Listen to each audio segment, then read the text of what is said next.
Congo Live Télévision, Mbote, Bisika, vos amis partout dans le monde entier à travers chaîne YouTube de Congo Live. On veut me sentir qu'on a besoin tout peu moi tout le blague nos actualités politiques.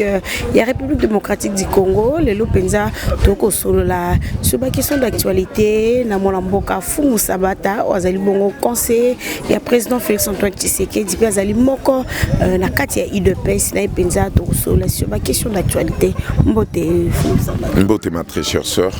Bonne santé. Santé comme d'habitude, ils allaient bien et toujours le solution pour notre peuple Nabiso et tout ça qu'au travail des becs à ongles pour topper sa sens, il y a pouvoir où il y a le peuple d'abord au Lutaki durant des années et des années. Oui, mon amboka Fumu Sabata, toki na monokono le biete beaucoup linga beaucoup msapenza botia peuple congolais malamo surtout le Cambo Itali le peuple d'abord pe le Cambo Itali état de droit au chef de l'état penza to banango le loté depuis quand Etienne Tshisekedi avait kolobela le Cambo état de droit chef de l'état et état de droit ko beta c'était toujours na même état l'état de droit l'autre monde penza état de droit et simbi moko ya dire cab ya chef de l'état mon amboka Vital Kamerhe au penza ba interpella ki mikolo leki na même atali mosolo oyo ya sonjo ne kino lelo ba travaux et silité ba travaux ko sa mama longa te to monaki IDPS président Jean-Marc Abound pe quelques députés ya ibali ya IDPS bosaki mo ronde ya ville Kinshasa pona kotala kaka ndenge nini ba travaux ya so de mouton ezaki pena ko sala mama la moté kasi lelo ma nyo se bimina poisa mona mboka Vital Kamerhe a passé déjà deuxième nuit mokola lobi la prison Makala. Tout le monde état des droits et latinzo pour le bani del Cambo. Oui, mais c'est tout à fait normal. C'est le plus grand souci qui durant des décennies. Parce que Outin d'abord on a esprit à Mukishi qui est notre père spirituel et politique Etienne Tshisekedi Mbappé à son âme. Mais ce qui est clair, Jean-Marc Abound, Augustin Kabouya acte basala kana ba député pour bakita kuna ezali toujours na cadre à koye bandeni baoki ko protéger politique à président pour peuple azala à l'aise à se retrouver les locaux là bomoni justice et ça indépendante et sali musala nango moi je pense que toko procéder ndengwana et toko tia ordre selon justice parce que nul n'est au-dessus de la loi bisonio sotoza en dessous de la loi et sali et loko moko esengo pour le peuple congolais faut ba sepela nango. Mon amboka Fumu Sabata, lelo penza toko poser ma question arrestation ya mon amboka Vital Kamerhe ezali bongo acharnement règlement des comptes stopper humiliation pena basali na o azali pe cadre na mboka na biso autorité disaka be chef de l'état toko bengango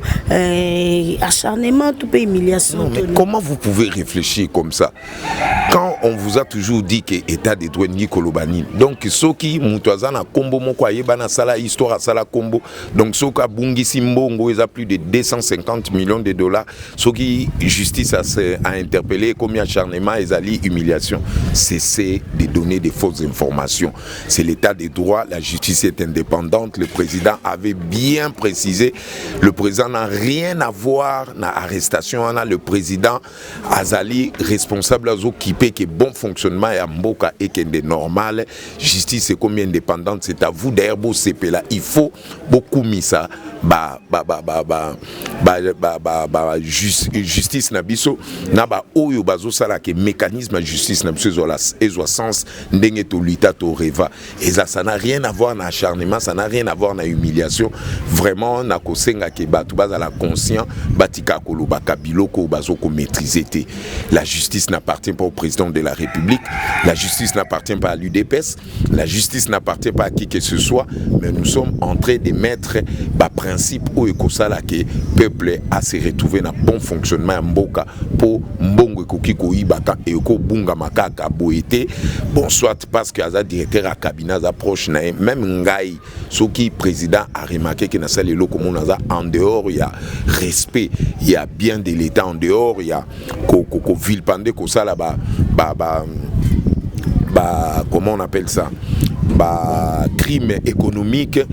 biloko wana nyonso président azana droit pe ya kusenga que justice etala kananga et soki nazali coupable oyo et confirmer que mbongo wana ke ngai nde mutu na ville pendant ki mbongo makambo ebele,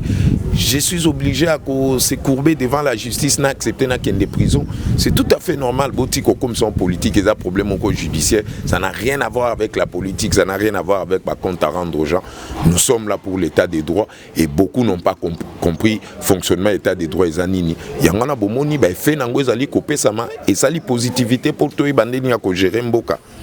Moi, je suis affaire judiciaire, nous sommes suspendus, l'audience nous a suspendu, il quoi peut en état d'urgence, nous sommes suspendus, il fallait que moi la samba, Mikolzali Koya, mais va suspendre l'affaire judiciaire, nous sommes sous les bonnes. Non, mais aussi ça. La malédiction de Mukishi, ça veut dire na pouvoir à Mukishi yo, ozosala ba crime na katia pouvoir à Mukishi. Est-ce que biso to senga coronavirus c'est à la poto ça ba cha mboka na état d'urgence. Donc tout na coronavirus pourquoi il y a un moment où makambo est salim. Et ça na makamte ko ba suspendre de justice ou bien président ta suspendre de justice. C'est coronavirus même te senke ça la mabon. L'affaire Penda ou arrestation pour dire que le chef de l'état population comme vous Koko Zelani état de droit frappé to pe ba yo comme moi. Mais j'ai pas compris votre question. Na dossier où il y a arrestation, il y a mon amboka Dirkab, peuple congolais to ko Zelani. État de droit Penda solé salema ou bien ba yo comme moi mawa le quoi ça peut proche chef de l'état bazaki na ikuna na Nairobi. Mawani Nyango, comment vous pouvez gérer le pays comme si vous étiez dans votre maison? Haute trahison par rapport à quoi? Ben expliquez Bissot, c'est quoi la haute trahison, ça veut dire quoi? Parce que la justice est devenue indépendante. Le bino bolinga ke batuba iba kambongo ndenge bazako iba depuis poko Mobutu na Kabila toti kabango totala bango bongo. Au monde siko ke bozo comprendre l'état des droits zanité. Lelo bolingo comme ça président de la République mabé loko lazo ko instruit bloko wana. Non, s'il faut boinaye pour instauration état des droits kotitondimi. Pour l'instauration état des droits de côté. Ça va rester comme ça. Il faut respecter bien de l'État, respecter quand gérer un État. Et je pense que ça fait partie. Il y a un principe démocratique au Bisoto Rivaki. Ça n'a rien à voir avec la haute trahison. C'est quelqu'un qui n'avait pas compris. C'est quelqu'un qui n'avait pas compris que coalition Engi Kolobanini, c'est quoi? Te donner une responsabilité pour yebandeni no kosala makambo et sengeli peuple azala à l'aise. Nous tout ce que nous faisons, on le fait rien que pour le peuple d'abord. Qui dit le peuple d'abord? Pourquoi? Parce que le seul Messie, le seul leader, le seul prophète, ce n'est que notre peuple. Oyo Etienne Tshisekedi Atinde Abisso Michalobi, vous devez travailler pour eux. Tout ça va boler un peuple, tout qui quoi accepter que va vilpender mbongo kaboué parce que aux ala qui soit proche nangai ou bien proche à Kingani, balobakeza au trahison va livrer mutu. Ça il faut enlever ça dans vos têtes. Ça, ce sont de vrais sens d'un état de droit. Et c'est comme ça, ça doit continuer. Et ça sera pérennisé comme ça. Moi, je INC Penza, coalition entre na IDPS et le blâme non pour déjà président na Makala. Non, ça sera une grosse erreur na part na bango. Oui, ça serait une grosse erreur dans le sens que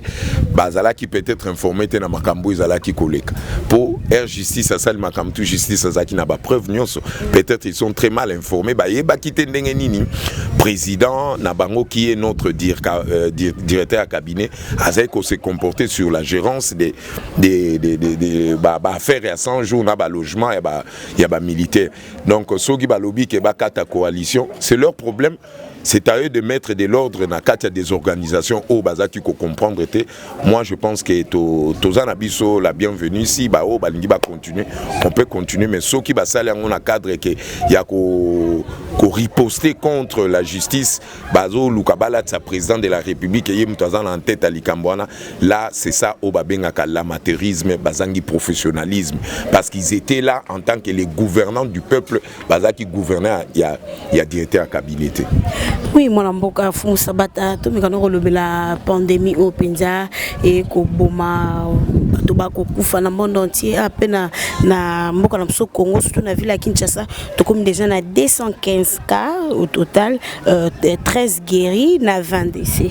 Oko lobanini na maladie kastola la kitola muki peto ki docteur Muyembe openda akomeka mpe koluka kosilisa bokono o ya kosenga na peuple congolais to zo bongo vaccin mingi ba koloba vaccin on na poison vaccin eza makame belé tanga moni peuple tomboki amoni moyeta bi tozo sous vaccin te na bitoko kolobani na likambo. C'est ça les effets, prenez-vous en charge. Mouki Chaloba qui prenez-vous en charge, ça veut dire on ne peut pas vous faire gober n'importe quoi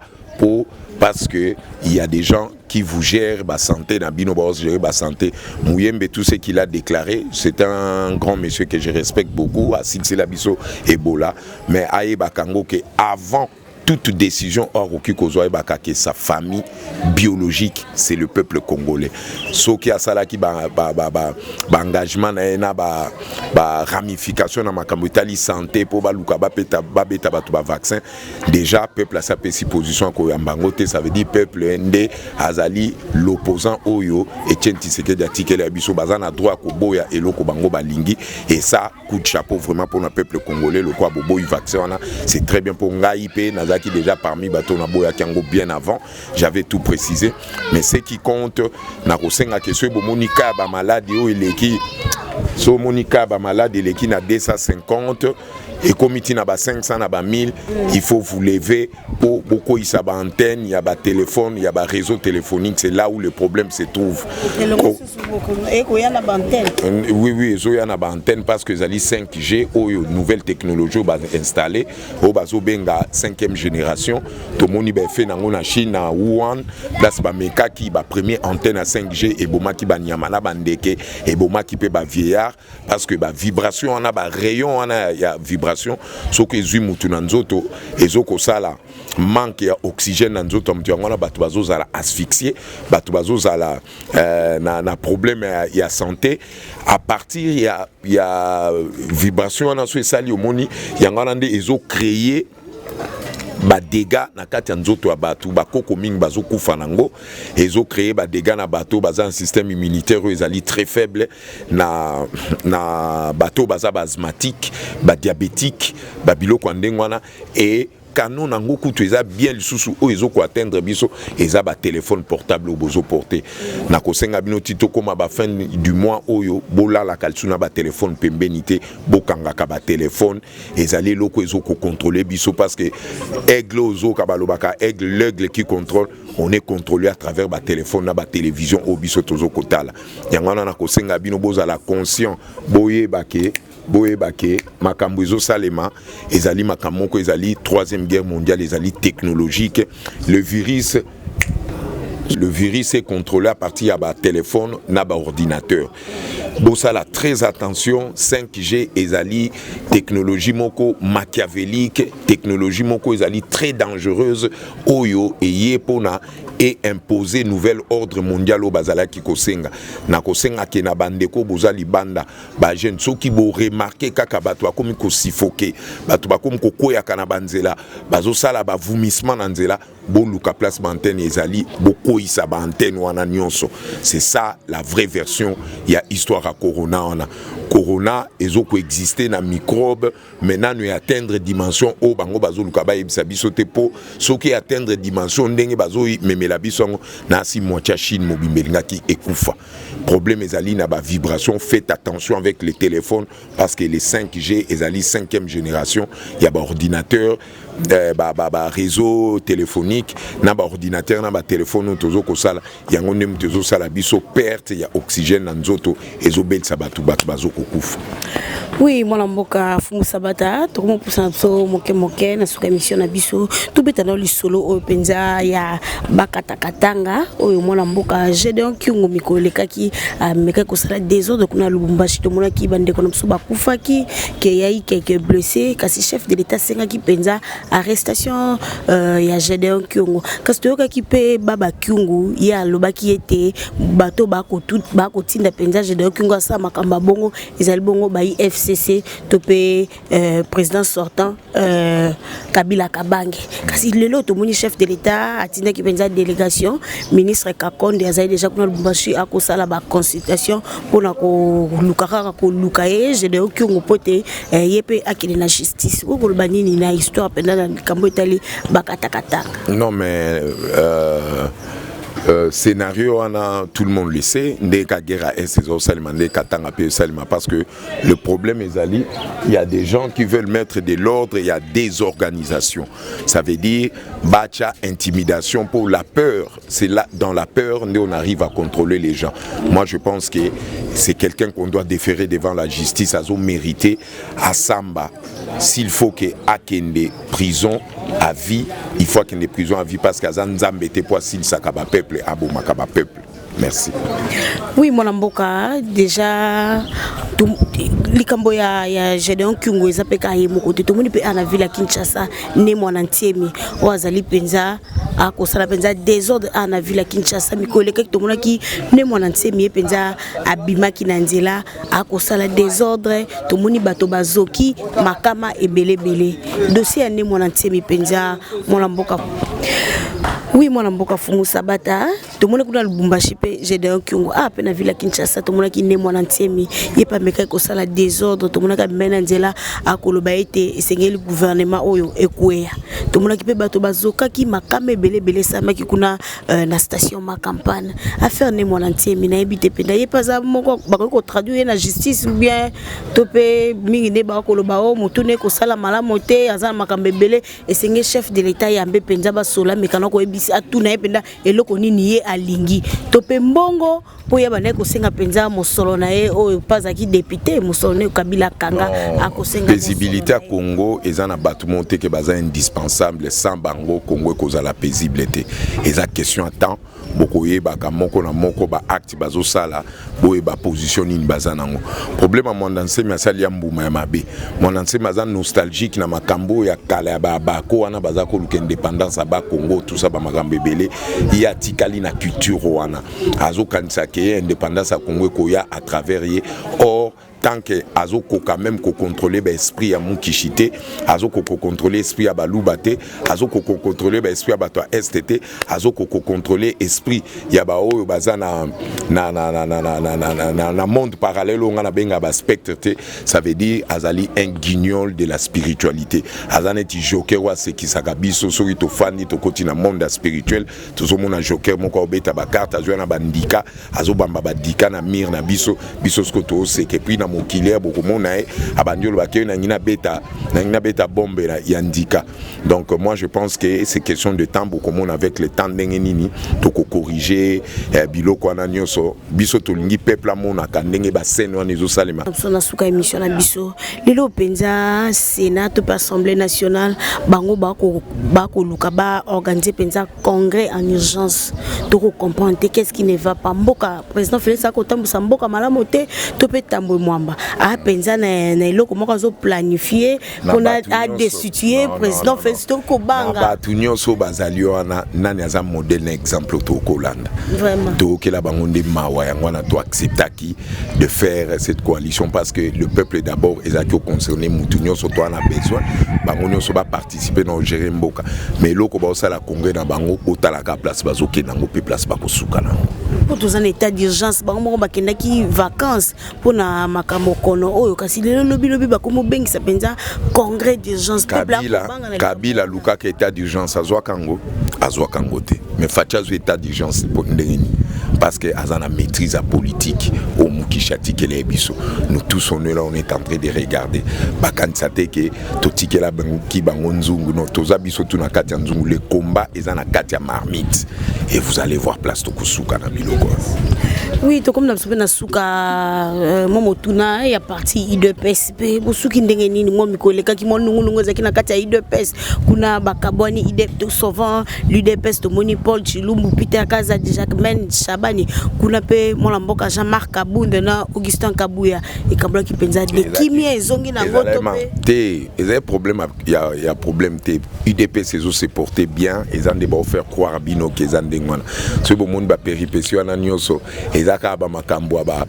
kanda ba saute mouton Jean-Marc Kabunda Augustin ba kende ko vérifier ba interpeller président pour comprendre que mbongo ezo bunga et bateau bazaki sisi mabiloko na ba pesi bato ba mbongo na parti al bo